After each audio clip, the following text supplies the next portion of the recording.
사랑하는 미주 복음방송 애청자 여러분 안녕하십니까? 그레이스 미션 대학교 교수 이창수 목사입니다. 오늘은 오순절 성령 강림 사건은 어디서 일어났는가에 대한 저의 개인적인 연구를 말씀드리고자 합니다. 우리는 사도행전의 오순절 성령 강림 사건을 통상 마가의 다락방에서 일어난 사건으로 알고 있습니다. 사역자들의 설교나 교회의 성경반에서도 대개 그렇게 가르치고 있습니다. 그러나 저는 신학 공부를 하면서 사도행전을 정독해서 읽었을 때 오순절날 성령 강림은 마가의 다락방이 아니라 솔로몬 행각에서 일어난 사건이라고 보는 게 훨씬 더 타당하고 정황적인 증거가 많다는 것을 발견하게 되었습니다. 사실 사도행전에는 마가의 다락방 혹은 마가 어머니 마리아의 다락방이라는 말이 없습니다. 단지 오순절 성령 강림 훨씬 후인 사도행전 12장 12절에 베드로가 마가라 하는 요한의 어머니 마리아의 집에 가니라는 단 한 구절이 있을 뿐입니다. 이것이 신약 성경에서 마가의 어머니 마리아에 대한 유일한 기록입니다. 이는 베드로가 옥에 갇혔다가 천사의 도움으로 풀려난 후 마가의 어머니 집에 들러 자기가 풀려난 것을 알리고는 다른 곳으로 간 것을 말하고 있습니다.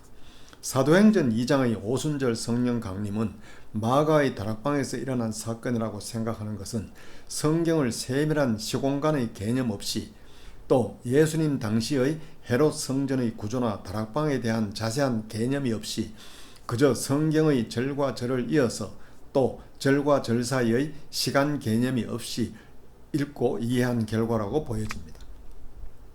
누가복음과 사도행전은 연결된 이야기로서 한 권의 책이 양피지나 파피루스의 사정에 의해 두 권으로 나누어진 책으로 학자들은 보고 있습니다.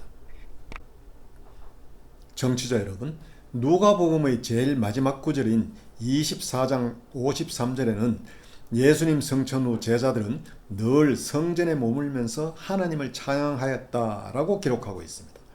이 누가복음 마지막 구절은 예수님께서 성천하신 후 사도행전의 성령 강림까지 기간인 10일간을 제자들은 늘 성전에 머물면서 하나님을 찬양하였다는 말입니다. 사도들은 성령을 보내실 때까지 기다리라는 예수님의 명령에 따라 성령 강림 전에 늘 성전에 머물면서 기도하며 하나님을 찬양하였습니다.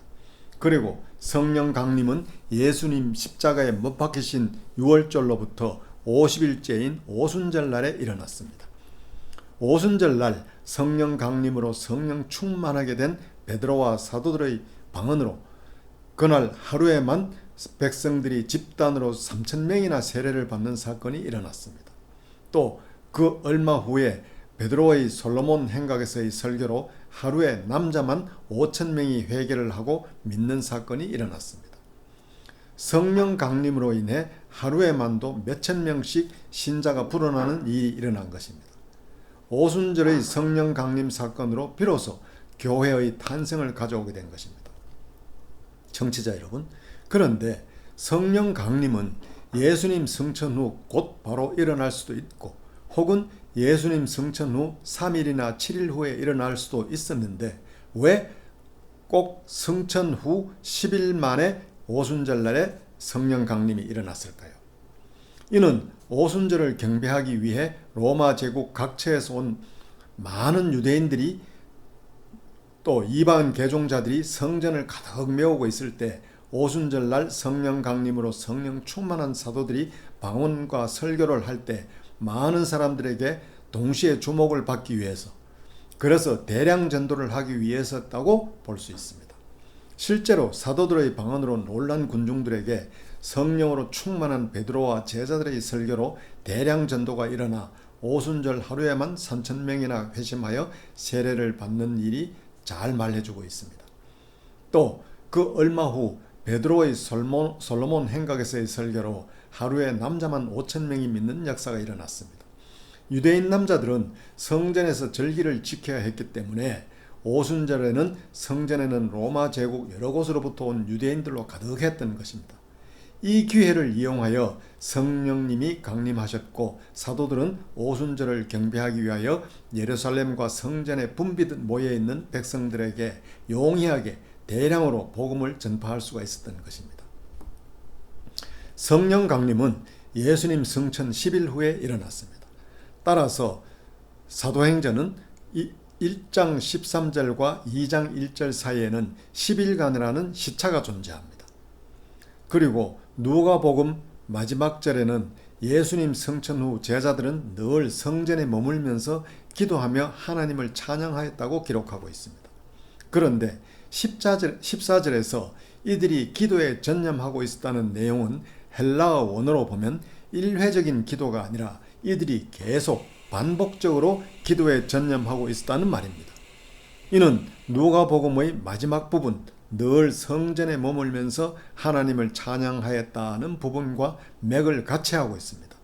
그래서 이들은 예수님 승천 후 계속해서 13절의 제자들이 14절의 성도들과 함께 모여 기도에 전념하였다고 보는 것이 합당하고 또 전편인 누가복음의 마지막 절과도 조화를 이루는 해석이 됩니다. 여기서 성전이라 함은 성전 좌측 바깥들의 솔로몬 행각이라 보는 것이 정황적입니다. 왜냐하면 요한복음 10장에 보면 예수님께서도 성전 뜰에 있는 이 솔로몬 행각에서 백성들을 가르치셨기 때문입니다. 그렇기 때문에 사도들에게는 이 솔로몬 행각에 가는 것이 익숙했다고 볼 수 있습니다. 그런데 사도들이 성전에 모여서 기도한 장소가 솔로몬 행각일 것이라는 또 다른 정황이 있습니다. 사도행전 3장에 베드로가 날마다 성전 미문에 앉아 구걸하는 안진뱅이를 일으켜 세우는 이적을 행하였습니다. 안진뱅이가 나와서 뛰는 것을 보고 또 이 소문을 듣고 놀란 백성들이 솔로몬 행각으로 달려갔다고 사도행전에 기록하고 있습니다. 이와 관련된 사도행전의 내용을 자세히 살펴보면 다음과 같이 생각해 볼 수가 있습니다.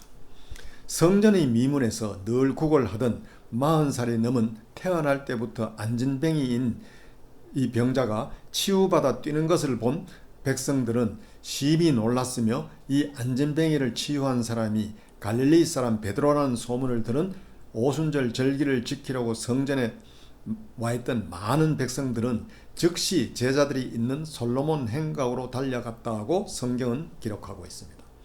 이는 그 얼마 전부터 갈릴리 사람들이 솔로몬 행각에 모여 기도하며 하나님을 찬양하던 것을 백성들은 알고 있었다는 것을 의미합니다. 그래서 소문을 들은 백성들이 순식간에 수천 명이 솔로몬 행각에 모여들었던 것입니다. 당시는 오순절 때라 성전은 로마 제국 여러 곳에서 온 유대인들로 크게 붐볐습니다. 그 먼저 오순절 날에도 방언을 하는 제자들에게 순식간에 수천 명의 백성들이 모여들었습니다. 이런 정황으로 미뤄볼 때 오순절 전후로 사도들과 120여 명의 성도들은 다락방이 아니라 늘 성전의 솔로몬 행각에 모여서 하나님을 찬양하였다고 보는 것이 정황적으로 합당하다고 봅니다. 유대인들의 3대 절기 중 하나인 오순절날에 사도들과 신자들은 다락방이 아니라 당연히 성전에 모여서 기도하고 찬양하고 있었다고 보는 것이 성경적이며 또 이들이 늘 성전에 머물면서 하나님을 찬양하였다는 누가복음의 마지막 절과도 뜻이 합치됩니다. 따라서 오순절날을 기념하기 위하여 사도들과 성도들이 유대 관습에 따라 아침 일찍 다락방이 아니라 성전에 모여 기도와 찬양을 하는 중에 성령이 강림하셨다고 보는 것이 타당합니다. 솔로몬 행각에서 성령의 강림으로 성령 충만하게 된 사도들은 각각 다른 방언으로 말하기 시작하였고 이를 들은 주위의 백성 수천 명이 순식간에 모여들어 그들을 보고 기이하게 여겼으며 혹은 술 취한 걸로 여겨 조롱도 하였습니다. 이에 아침 9시경 베드로가 11 제자들과 함께 일어서서 모인 백성들에게 설교를 하자 그날에만 3,000명이나 세례를 받는 사건이 일어났습니다. 그리고 그 후에도 사도들을 통하여 놀라운 기사와 표적이 많이 일어났다고 성경은 기록하고 있으며 사람들은 두려워하였으며 사도들은 날마다 한 마음으로 성전에 모이기를 힘썼다고 사도행전 2장에 기록하고 있습니다. 이 구절들의 문맥과 시공간적 개념을 자세히 살펴보면 사도들이 오순절날 다락방에서 성령 강림을 맞이한 후 어느 날 갑자기 성전으로 가서 모이게 된 것이 아니었다는 정황을 잘 보여주고 있습니다. 오순절 날에는 사도들이 경배하러 성전에 가야지 왜 다락방에 있었겠습니까? 성령 강림이 있던 오순절 날은 물론 그 이후로도 늘 성전의 솔로몬 행각에 모여 있는 사도들에게 기사와 표적이 많이 일어나자 성전 주위에 있던 백성들이 이를 보고 두려워하였으며 날마다 하나님을 찬양하는 사도들을 보고 백성들은 그들을 찬양하였습니다. 그리하여 날마다 구원받는 자들이 더하여 갔다 하고 사도행전 2장에 기록하고 있습니다. 따라서 사도행전 1장 14절에서 11 사도들과 예수님의 어머니 및 동생들과 신자들이 함께 모여 기도한 곳도 솔로몬 행각이라고 보는 것이 타당합니다.